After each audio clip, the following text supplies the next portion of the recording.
Bienvenidos a nuestro programa Un Café Con, aquí en el canal 74. Estamos cada semana junto a ustedes al otro lado del televisor. Hoy día nos encontramos con el doctor Burgos. ¿Cómo está, doctor? Gusto de saludarlo. ¿Qué cuenta?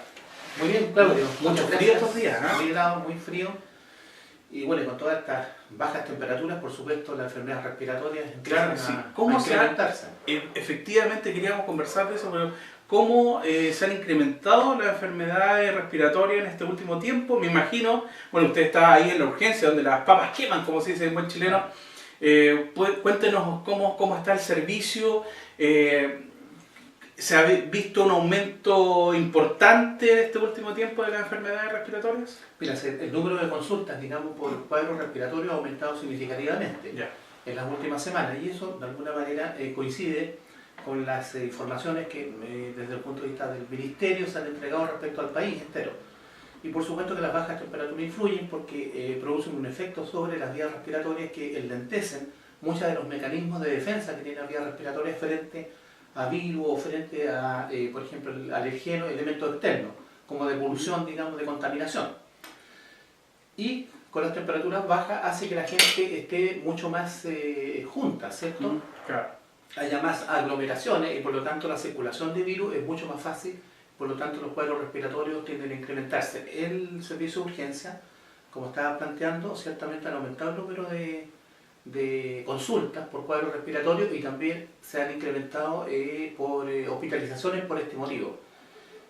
Yo creo que todavía no está el pic, digamos, se está empezando a incrementar. Pero vamos para allá. Pero vamos para allá, y por supuesto hasta el momento el sistema de salud, a pesar de todas sus dificultades e insuficiencias, desde el punto de vista de los requerimientos, del incremento de cuadros respiratorios respecto a atención o respecto a hospitalización, por lo menos ha estado respondiendo dentro de las dificultades que todos conocen y saben de que las unidades de emergencia en general, en todos los lugares de Chile, están sobrecargadas, están sobresaturadas, y eso no es excepción la unidad de emergencia del Hospital Carlos Van Buren, pero sin embargo yo diría que se está respondiendo por el sistema de salud todavía bien respecto a este incremento de consultas por enfermedades respiratorias y eventualmente muchas de ellas que derivan en hospitalizaciones. También está, entiendo yo, reforzándose lo que es la atención primaria respecto a ello, y me imagino que eso también permite por lo menos avisorar una situación no tan crítica. Como digo, todavía tenemos que esperar, digamos, los meses en donde esté esto mucho más, haya el incremento más total, digamos, del número de enfermedades respiratorias que sean motivo de consulta, pero hasta el momento el sistema de salud está respondiendo. Doctor, mucho se habla y hay la típica, el cuento de la abuelita, no sabemos si es cierto, las formas de prevenir. Yo me acuerdo cuando yo era chico, mi mamá me decía, tápese la boca si va a estornudar o si va a toser, ¿cierto? Y uno, ¿qué es lo que hacía? Se ponía la mano acá. Y hoy día la cosa no es así. Que utilicemos el antebrazo para poder, digamos, taparnos y no contagiar a otras personas. ¿Qué hay de cierto? ¿Están así? Están así porque el mecanismo principal por el cual se transmiten los virus respiratorios son a través de la tos, a través del estar conversando cercano, digamos, a una persona que esté con la infección respiratoria, y también por las manos. Por lo tanto, es bien importante también el lavado de manos continuo para tratar de impedir que se diseminen estas infecciones respiratorias. Ahora, lo más importante también, por supuesto, que en tiempos de baja temperatura es el abrigo suficiente, adecuado, y además también tratar de evitar, no siempre es fácil, digamos, las aglomeraciones de personas. Porque por supuesto por los fríos uno tiende a estar en lugares menos ventilados, más cerrados, por el frío, ¿cierto? De repente en la micro también es... Por ejemplo, y eso hace entonces que sea más posible que se puedan diseminar estas infecciones. Así es que, y por supuesto lo más importante o muy fundamental es para la tercera edad y para aquellas personas que tienen enfermedades crónicas, la vacunación anti-influenza, que es bastante importante que se logren coberturas importantes, porque de hecho el año pasado la cobertura solamente alcanzó un 53%, y este año yo creo que se va a superar esa meta, pero aún así siempre queda mucha gente sin cobertura desde el punto de vista de la vacuna, y no porque no hayan disponibilidades de vacunas, sino que porque mucha gente o le tiene un poco de temor, existen mitos, digamos, respecto a la vacunación, pero sí está probado que la vacunación permite prevenir, sobre todo en aquellas edades más, excepto los muy pequeños o los de más edad, y fundamentalmente en aquellas personas que tienen enfermedades crónicas. Yeah. Y que es importante entonces la vacunación anti-influenza, cosa que el Ministerio de Salud pone a disposición gratuita de toda la gente que está en esos grupos etarios. Así que es importante insistirle a la comunidad de que la vacunación siempre es importante y es un mecanismo de prevención bastante significativo que permite disminuir las posibilidades de enfermedad y eventualmente de complicaciones que pueden llegar a ser bastante graves e incluso tener desenlaces, digamos, fatales. Así que yo creo que eso es muy importante. Y por supuesto la otra, las condiciones de la habitabilidad de cada casa, ¿cierto? Que también a veces nosotros en algunos lugares hay contaminación intra-hogar cuando tenemos sistemas de calefacción que no son los adecuados, que enrarecen mucho el ambiente o que disminuyen, digamos, la calidad del ambiente intra-hogar. O sea, puede haber una contaminación intra y por supuesto que evitar los enfriamientos excesivos y las aglomeraciones cuando es posible. Doctor, bueno, me gustaría a lo mejor desmitificar algunas cosas porque se tejen muchos mitos respecto al tema de los resfríos, del resfrío común, de la gripe. ¿Qué hay de cierto en el cambio brusco de temperatura? Por ejemplo, por otro lado tenemos el tema de la vitamina C. ¿Realmente sirve hasta cierto punto? ¿Sirve para prevenir o a lo mejor sirve para curar? ¿Qué nos puede contar de eso? No está probado ¿Ya? que la vitamina C permita, digamos, prevenir las enfermedades respiratorias. No está probado también que aceleren, digamos, los procesos de curación. Sin embargo, mucha gente hace uso de la vitamina C. La verdad es que hay gente que le tiene fe a esas y es en general, digamos, usado en dosis prudentes, no tiene mayor riesgo. Sin embargo, yo creo que lo más importante acá es aclarar que el abrigo suficiente cuando hace frío, evitar los cambios de temperatura bruscos y fundamentalmente evitar cuando hay personas que están resfriadas en el entorno de uno, tener cuidado, a pesar que no parezca que eso es una especie de desagravio o que de alguna manera es como, ¿cierto? Decir, oye, cuidado, está resfriado y me puedes resfriar. Yo creo que hay que tener esas precauciones todos. La mascarilla, por ejemplo, tanto la persona que está resfriada para evitar contagiar a otro, o eventualmente, más difícil un poco, ¿cierto? Que la persona que está sana y se está acercando a una persona que está resfriada, pero yo diría que más que nada el abrigo suficiente. Por otro lado, tener las condiciones en las habitaciones y en las casas de los sistemas de calefacción que no sean de alguna manera contaminantes al interior del hogar. Y por otro lado, evitar en lo posible, ¿cierto?, las aglomeraciones cuando hay frío, por ejemplo, ¿cierto?, y se junta mucha gente, es mucho más posible que se diseminen los virus y por lo tanto contraigamos una infección respiratoria. ¿Por qué existe la vacunación anti-influenza, que es un cuadro como mucho más severo?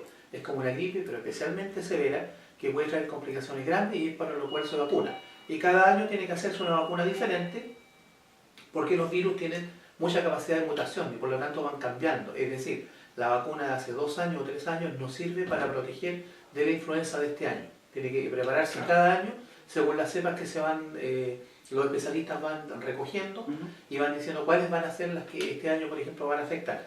Y respecto a todos los otros cuadros respiratorios que no es influenza, es decir, que son resfríos, gripe, es muy fácil confundirla.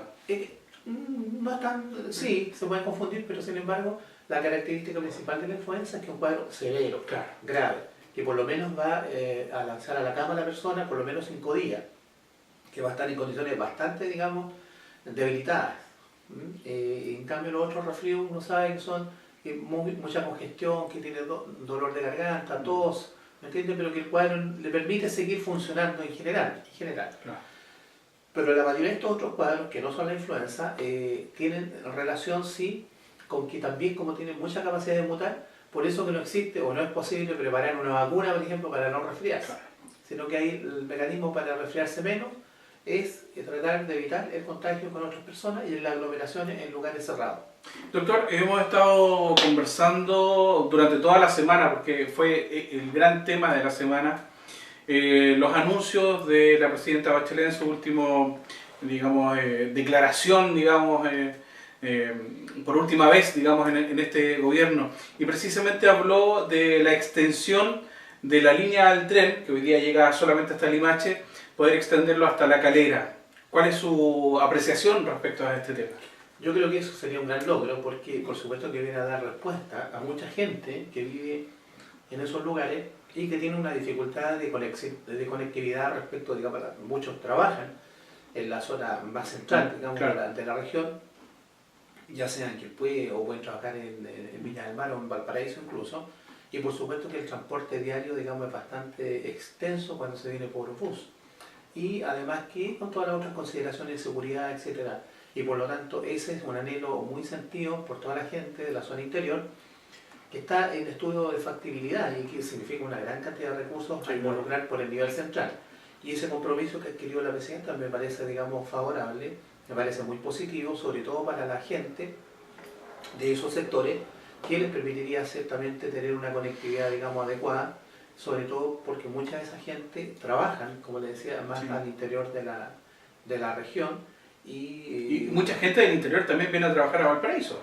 Y por eso, claro, viene a trabajar a Valparaíso de manera tal que permitir esa conectividad significaría acortar el plazo del viaje y además, digamos, mucha más comodidad. Así es que esperamos que eso sea un logro a corto plazo.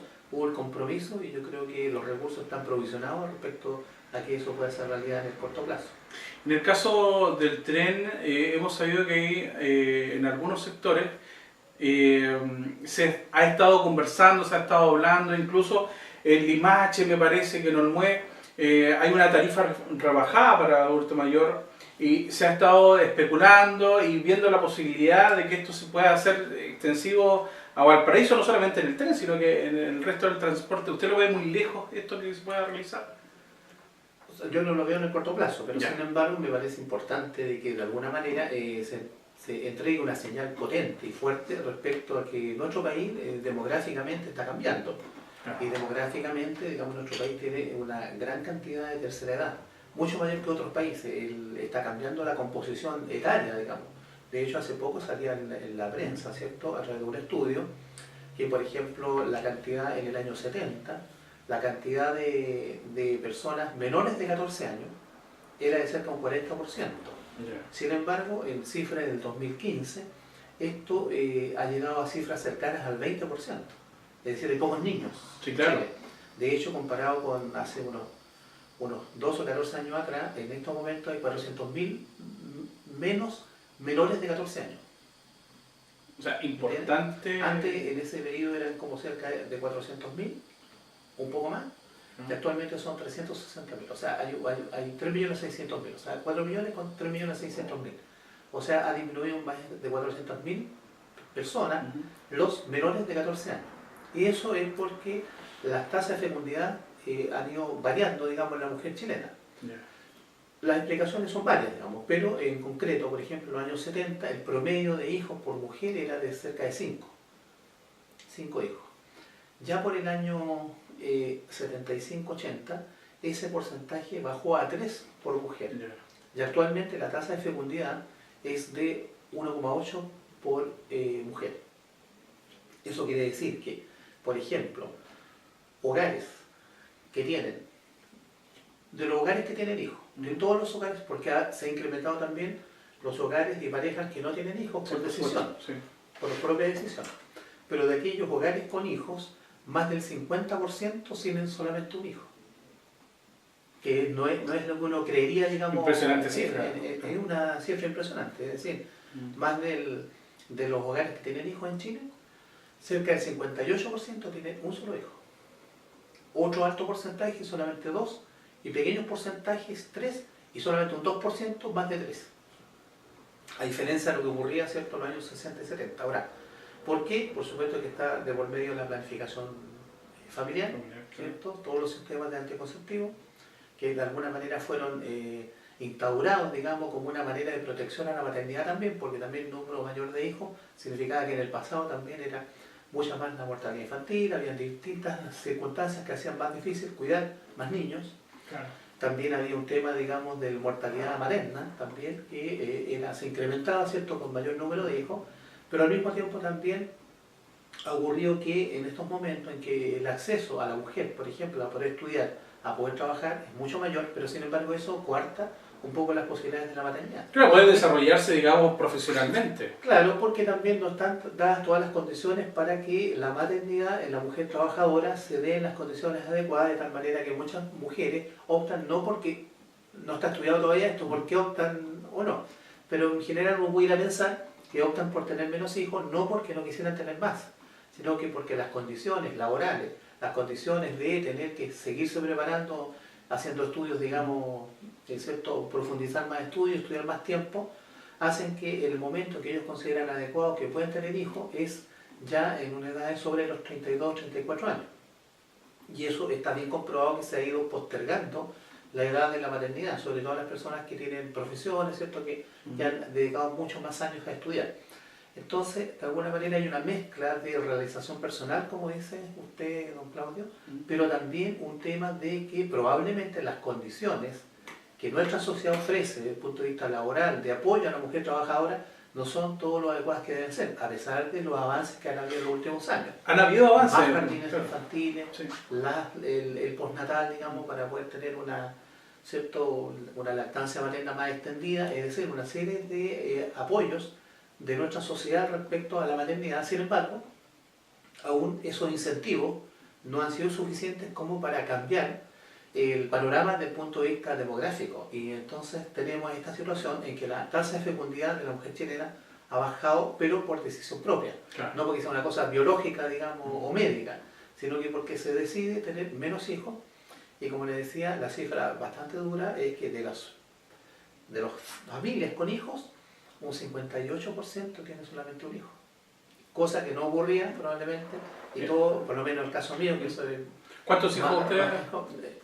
Yo tengo tres, Tres. pero a su vez, digamos, yo fui parte de uno de 6 hermanos. Una familia numerosa. Claro, Claro. así era en el pasado, digamos, en lo frecuente. Yeah. Esto que está ocurriendo ahora implica que la población chilena está envejeciendo. Entonces, la cantidad de personas sobre 65 años en Chile es de las más numerosas, digamos, en toda Latinoamérica. De los que tienen más mayores de 65 años. Eso implica entonces que las políticas públicas respecto a los requerimientos y necesidades que tiene la tercera edad, por supuesto que tienen que ir siendo adaptadas y adecuadas. Y en ese sentido lo que estábamos planteando, ¿cierto?, claro, de estas tarifas rebajadas, yo creo que son temas que vienen. Son temas que vienen como en la tercera edad va a tener acceso, por ejemplo, a una salud más digna y en mejores condiciones. Y en ese sentido, por ejemplo, se está propiciando, como un ejemplo, una ley general del cáncer. Yeah. O sea, que el cáncer en general, digamos, tiende a afectar, uno de los factores de riesgo del cáncer es la edad. O sea, en la medida que avanza la edad, más riesgo hay de contraer cáncer, distintamente a las otras situaciones del fumar, del hábito tabáquico, de las condiciones nutricionales, etcétera, etcétera. Entonces eso implica que la tercera edad requiere, en todo sentido, mayor apoyo desde el punto de vista social y políticas públicas que estén pensando en ese segmento etario que está siendo cada vez más mayoritario.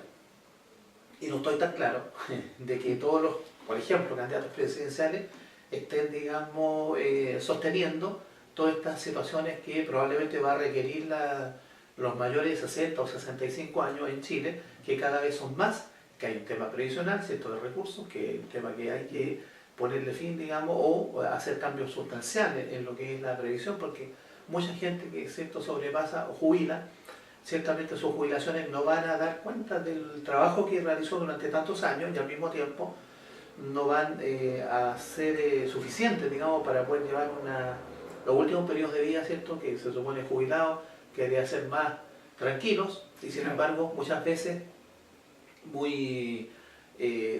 con mucha preocupación por los recursos insuficientes, digamos, que reciben.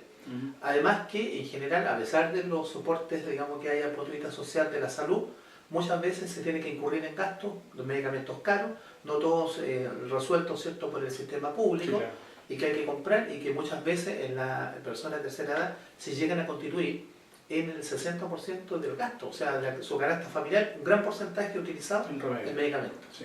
Doctor, usted está todos los días, como lo acabamos de comentar, está trabajando en la urgencia, lo vemos aquí mismo, trabajando en operativos, digamos, con la gente. la realidad de hoy día, bueno, sabemos que en Casablanca también hay una promesa ahí de tener un espacio para la salud, y también vemos que en el periodo de invierno, sobre todo, todos los servicios de urgencia se ven colapsados a lo largo de todo el país. ¿Cómo está Valparaíso respecto a este tema? Y en definitiva, ¿se necesita, se requiere un nuevo hospital en Valparaíso? ¿O hay que agrandar el que tenemos? ¿O cuál sería la alternativa en este caso? Yo creo que el ideal es tener un hospital nuevo. Ya. Un hospital nuevo, porque si uno analiza, por ejemplo, cuáles son los centros hospitalarios públicos que tiene Valparaíso, y fundamentalmente en lo que respecta a la medicina, a lo que tradicionalmente se considera la medicina, ¿cierto? Que es la medicina interna, ¿cierto? Que es el paciente que tiene neumonía, que tiene cuadros cardíacos, insuficiencia cardíaca, etc. Enfermedades internas, llamémoslo así, que son de manejo fundamentalmente en base a tratamientos farmacológicos, o los cuadros quirúrgicos, ¿cierto? Hay dos hospitales grandes, uno es el Hospital Carlos Van Buren, que tiene la diversidad, digamos, de especialidades que estamos comentando, y que tiene fundamentalmente dos polos de desarrollo, en los cuales es regional y en los cuales es suprarregional, que es neurocirugía, Claro. porque en ese punto atiende a la población de toda la región, e incluso de la cuarta región, y en el tratamiento oncológico, que es el tratamiento del cáncer, Claro. donde tiene la parte de radioterapia, que es una parte del tratamiento del cáncer, y la otra parte que es la quimioterapia, o sea, con droga, y el otro caso con equipamientos que dan radiación, Claro. entonces así atacan los tumores. Indistintamente los cuadros quirúrgicos, que ahí se complementa tanto con lo que hace el Hospital Van Buren con lo que hace el Hospital Pereira. Y el otro es el Hospital Eduardo Pereira, ¿cierto? Que Sí, claro. tiene fundamentalmente la especialidad de cirugía y medicina interna. Pero el número, por ejemplo, de camas totales que tienen los hospitales son insuficientes todavía. ¿Por qué? Porque un hospital se considera que cuando está en equilibrio, por ejemplo, utiliza, o el porcentaje de ocupación de camas, son de cerca de un 60 o 70%, es decir, no todas sus camas están ocupadas simultáneamente. Sin embargo, muchas veces acá en el hospital se sobrepasa eso, es decir, están ocupadas todas las camas simultáneamente y además hace falta... Hay una lista de espera, por decirlo de alguna Entonces forma. eso quiere decir, digamos, que está saturado el sistema. Y en segundo lugar, porque también se requiere, concordante con esa cantidad de camas de hospitalización, se requieren servicios, claro. los especialistas de acuerdo, pero se requieren servicios que progresivamente vayan aumentando la complejidad. Es decir, cuando un paciente no está en condiciones de estar atendido solamente en una sala, requiere lo que se llama una UPC, que es una unidad de paciente crítico, que tiene un cuadro que es de mayor gravedad y por lo tanto tiene que progresar en cuanto a la complejidad de la atención. Y eso implica las camas de intermedio, o sea, la atención de urgencia intermedio, o la atención de cuidado intensivo. Es decir, dos etapas a las cuales asciende, digamos, el paciente que está en sala cuando hay más complicaciones de las habituales. Y ese tipo de camas también son insuficientes porque normalmente hay que estar el sistema, cuando se satura, lo que se hace es, si un paciente está en el Hospital Van Buren y necesita una cama crítica, y esa cama de crítico no está disponible, la obligación, ¿cierto?, es buscar en el sistema público donde puede haber una cama disponible. Ya. Muchas veces no se encuentra. Cuando eso no se encuentra y eso ocurre, lo que hace el Ministerio de Salud es solventar entonces la posibilidad de comprar una cama en el sistema privado, para poder, digamos, resolver este paciente que es público, pero que sin embargo lo público necesita, se saturó, claro. y requiere entonces recurrir a un sistema privado, que a costo por supuesto que del hospital, no del paciente. Eso hace entonces necesario que debiera incrementarse el número de camas totales de hospitalización y el número de camas críticas, es decir, de cuidado intermedio o de cuidado intensivo. Pero eso implica necesariamente o crecer el hospital significativamente, pero por problemas de, digamos, de estructura, y además porque el Hospital Van Buren nunca fue pensado inicialmente para hacer, por ejemplo, materno-infantil y con las especialidades que tenía, porque de alguna manera recepcionó el Hospital Van Buren, cuando se terminó el Hospital Deforme, toda la parte materno-infantil, que hubo que construir torres aparte, digamos, para poder acoger, alojar, digamos, lo que es lo materno-infantil. y la otra parte quirúrgica se dividió y fundamentalmente una parte se fue inicialmente al Van Buren y otra parte al Eduardo Pereira. Fundamentalmente después todo lo quirúrgico se fue al Eduardo Pereira, lo quirúrgico general, estoy hablando de tórax o abdomen, Claro. porque por supuesto que hay otras cirugías del Van Buren que son la neurocirugía, que es cerebro o sistema nervioso, que es la traumatología, la urología, que permanecieron, digamos, en el Van Buren. ¿Se requiere un hospital? Nuevo, se requieren más camas críticas, más camas de hospitalización, se necesita. Y el sistema de urgencias, ahí hay un proyecto que está, desgraciadamente, digamos, se ha demorado más de lo que hubiéramos querido porque el Consejo Regional aprobó hace cerca de 2 años, ¿cierto?, recursos para crear 40 camas de unidad médica de agudos. Es decir, en este momento el hospital, cuando se hospitaliza en el servicio de urgencia, existe la posibilidad, cuando el paciente todavía no es estabilizado, en un transcurso de 24, 48 a 72 horas, estar en una unidad médica de agudos, sin que signifique unidad de paciente crítico, la que estábamos mencionando antes. Sí, sí. Y de esas hay 14 actualmente en el Van Buren, y la idea es crear 40 más, que permitiría dar un desahogo importante en una emergencia, y así a la población de Valparaíso, yo creo que no soluciona el problema, pero atender en muchas mejores condiciones. En eso está el servicio, desgraciadamente, cuando licitó, digamos, y la empresa que estaba en ese trabajo quedó a medio camino porque tuvo un problema financiero, digamos, la empresa que estaba a cargo de la construcción, y ahora se está relicitando de tal manera de que eso a corto plazo se puedan contar con esas 40 camas adicionales del servicio de urgencia, de tal forma de que logre un desahogo desde el punto de vista de la hospitalización para una mejor atención de la ciudadanía de Valparaíso. Doctor, antes que nos vayamos, porque nos quedan 2 minutitos, pero no podemos dejar de tocar este tema. El tema de las últimas semanas que hemos tenido dificultades en cuanto a la seguridad. Hemos visto balaceras en Viña del Mar, hemos visto muertes acá en Valparaíso, hemos visto delincuentes a balazo limpio en la comuna. Hay gente que lógicamente está muy preocupada por esto, la ciudadanía está preocupada por esto, y me imagino que usted también tiene su opinión respecto al tema. Es un tema, digamos, bastante grave y un tema nacional, ¿cierto? Eso no obsta para que de alguna manera se puedan tomar medidas más locales, más regionales. Y en ese sentido quisiera decirle que hace pocos meses atrás el Consejo Regional aprobamos para, digamos, indistintas de todas las discusiones que de repente uno dice, bueno, lo que está pasando en tal o cual cuerpo policial, por cuerpo policial, ¿cierto?, carabinero, que ha tenido dificultades especiales, ¿cierto?, por este tema de los recursos que están por ahí, están en juicio, digamos, ¿cierto? Sí, pero claro. Sin embargo, el Consejo Regional de Valparaíso, vía petición de estos mismos servicios, aprobamos cerca de 1.000 millones de pesos para reposición de vehículos policiales de carabineros, de la región, por supuesto, claro. No solamente de Valparaíso, sino que de las 38 comunas de la región, que ahí tienen que ser distribuidas. Y para, digamos, la PDI, ¿cierto?, la Policía de Investigaciones, en ese mismo, digamos, circunstancia, se aprobaron sobre 700 millones de pesos para el fortalecimiento de sus plataformas informáticas respecto a inteligencia. Y, digamos, todas las georreferenciaciones, todos los elementos técnicos que ellos usan para tener mejor capacidad, digamos, técnica, investigativa en el caso de la PDI, y en el caso de Carabineros, digamos, reforzamiento a su equipamiento, digamos, de carros policiales. Sin embargo, eso fue aprobado y por supuesto hubo consenso de todos los consejeros regionales. Ahí ya no hay que uno apoye más que otro. O sea, todos, digamos, estamos muy... porque entendemos que se necesita reforzarlos para que mejore la seguridad ciudadana. Sí que nos pasó un pequeño, digamos, detalle que hace 3 semanas atrás nos volvimos a juntar, digamos, a través de la Comisión de Seguridad Ciudadana que tiene el Consejo Regional, con los directivos máximos, digamos, de Carabineros y de la PDI, de la Policía de Investigaciones, y de ahí se nos manifestó en esa reunión nuestra disposición, digamos, siempre a tratar de cooperar dentro de las posibilidades que tenemos, porque tampoco claro. Tenemos tanto presupuesto, digamos, del Consejo Regional, y ahí se nos manifestó una serie de falencias y de déficits de infraestructura que tenían y de personal que tenía Carabineros y que tenía, digamos, la Policía de Investigaciones.